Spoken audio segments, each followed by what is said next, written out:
नमस्कार, विंध्या टाइम्स में आपका स्वागत है। डेली न्यूज रिपोर्ट्स के साथ आपके बीच हाजिर हुए हैं। कुछ टेक्निकल प्रॉब्लम के कारण इस सेशन में हम उन तमाम चीज़ों को लेंगे जो आपके लिए जानना बेहद ज़रूरी है कि आखिर किस तरह के हालात होने वाले हैं, हमें क्या क्या करना चाहिए।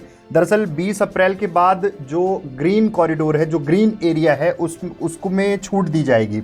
उसमें किराना दुकानें, फल सब्जी के ठेले, डेयरी, मीट, मछली की दुकानें, courier, e commerce services, plumber, electrician, mechanic, carpenter, इस तरह की चीज़ें हैं। देखिए, दरअसल कृषि से संबंधित जो कार्य है उसको लेकर सरकार रिलैक्सेशन देने जा रही है।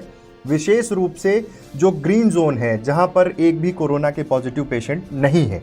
सरकार की ये कवायद है क्योंकि देश की अर्थव्यवस्था ग्रामीण अंचल से चलती है, ग्रामीण आधारित हमारी अर्थव्यवस्था है। और सबसे बड़ी बात यह है कि सरकार की पूरी कोशिश है कि किसी भी तरह से उन जिलों को बचाया जाए, उन क्षेत्रों को बचाया जाए जहां पे अभी तक कोई भी कोरोना का मरीज नहीं है।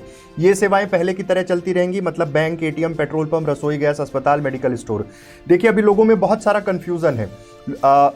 सीधे तौर पे राज्य सरकार को फैसले लेने हैं, जिला प्रशासन को फैसले लेने हैं कि वो अपने यहाँ पर किस तरह से सेवाओं को बहाल करेंगे, किस किस तरह से किस किस स्टेप में किसे कैसी छूट दी जाएगी।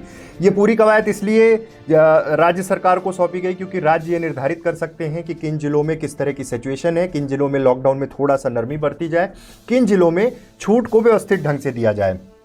20 अप्रैल से ई कॉमर्स सर्विसेज शुरू हो सकेंगी, लेकिन उसमें भी अब एक चीज़ निकलकर सामने आई कि जो ज़रूरी सेवाएं हैं उनको डिलीवर करें। फिर साथ ही तमाम जो स्थानीय प्रशासन है वो इस चीज़ को कोऑर्डिनेट कर रहे हैं कि जो ऑनलाइन सर्विसेज हैं उनके माध्यम से किराना का सामान वितरित कराया जाए। छूट जो है, जिस तरह से मंडियों की जो बात थी, मंडियाँ जहाँ पर अस्थायी मंडी बनाई गई हैं वो उसी हिसाब से चलाई जाए।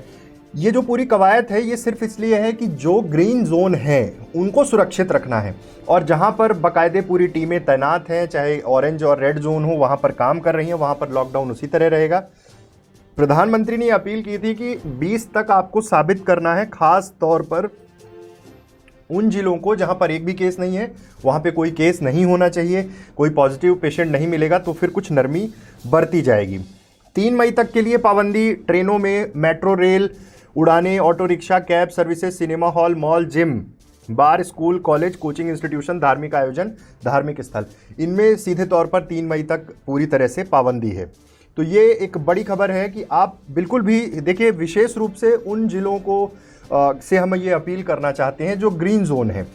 ये देखा गया है अक्सर कि जब फेज़ 2 लॉकडाउन का ऐलान किया प्रधानमंत्री ने, तब बहुत सारे जिलों ने ये मान लिया कि वो सुरक्षित हैं, अब उन्हें किसी भी तरह की चिंता की बात नहीं है, वो वहाँ सारी चीज़ें नॉर्मल चलेंगी। लेकिन ऐसा नहीं है। दरअसल अभी जो सिचुएशन है उस सिचुएशन को आप समझिए।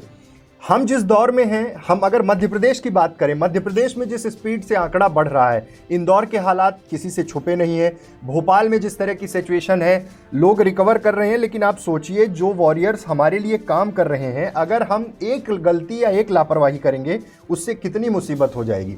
तो ये हमारी और आपकी जिम्मेदारी है कि हम अपने तमाम लोगों को, जो हमारे आसपास सोसाइटी के लोग हैं, हम उनको भी जागरूक करें कि किसी भी तरह की लापरवाही नहीं होनी चाहिए। विशेष रूप से हम अगर बात करें हमारे कोरोना वॉरियर्स की, आज एक घटना हुई।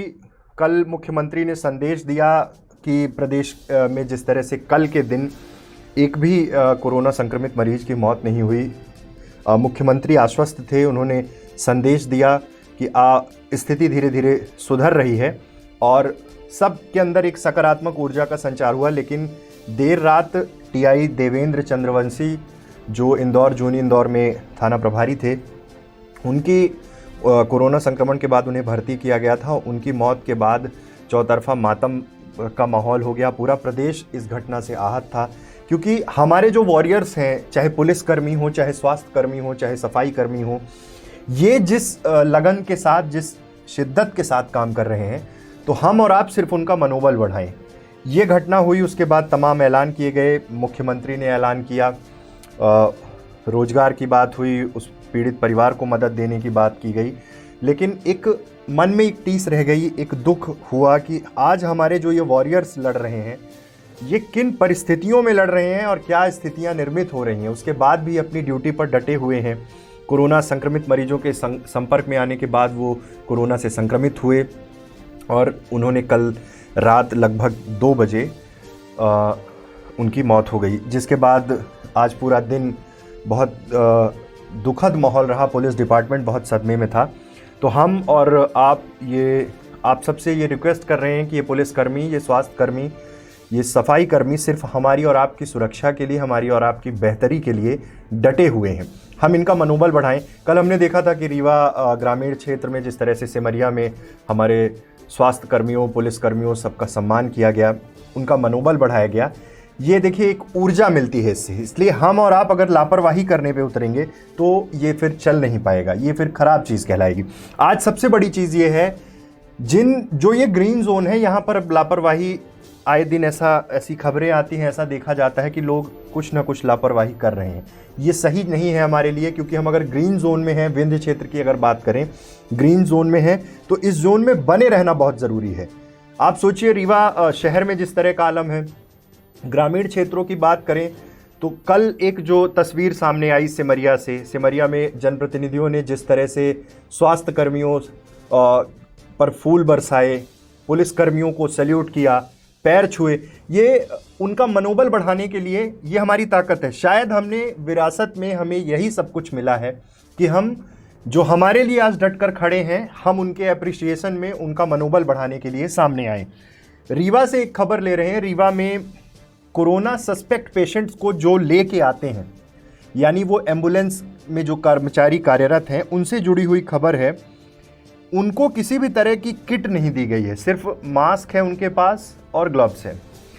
सिचुएशन ये है कि वो किसी भी कोरोना पेशेंट को लेके आते हैं, सस्पेक्ट को लेके आते हैं, पेशेंट नहीं, तो वो पूरा रिस्क लेते हैं। वो पीपीई किट की मांग कर रहे हैं कि उन्हें भी ये सुविधाएं दी जाएं, ताकि कल को अगर किसी भी संदिग्ध को वो लेके आए और अगर वो कोरोना संक्रमित निकला तो उनकी तो जान पर आ पड़ेगी। ये मांग उन्होंने की है। प्रशासन को इस ओर ध्यान देना चाहिए कि जो एम्बुलेंस विशेष सुविधाओं के लिए, यानी कोरोना के सस्पेक्ट को अस्पताल लाने के लिए तैनात की गई है, जो कर्मचारी तैनात किए गए हैं, उन्हें विधिवत पूरी कंप्लीट किट दी जाए ताकि वो भी सुरक्षित रह सकें।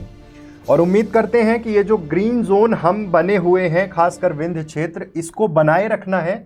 लापरवाही नहीं होनी चाहिए, बेवजह बाहर नहीं निकलें। अगर हम एक गलती करेंगे तो आप यकीन मानिए कि लॉकडाउन 2 लॉकडाउन 3 में कन्वर्ट हो सकता है।